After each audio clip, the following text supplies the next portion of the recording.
पैनगंगा नदीला पूर आला असून विदर्भ आणि मराठवाडा संपर्क सध्या तुटलाय। तर यवतमाळ जिल्ह्यात अतिवृष्टी झाल्याने सर्व नदी नाले हे भरून वाहत आहेत।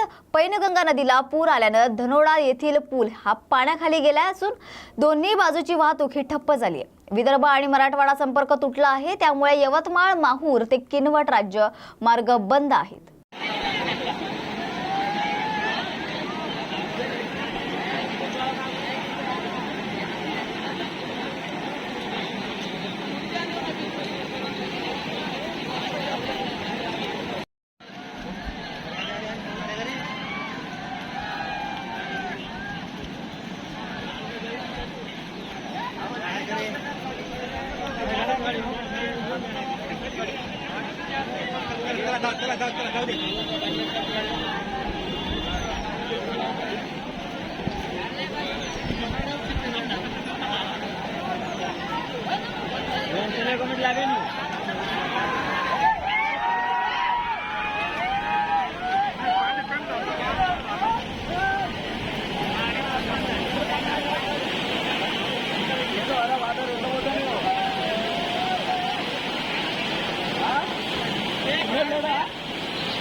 चला समोर चला, चलो शूटिंग करा, शूटिंग 12 महिने आहे।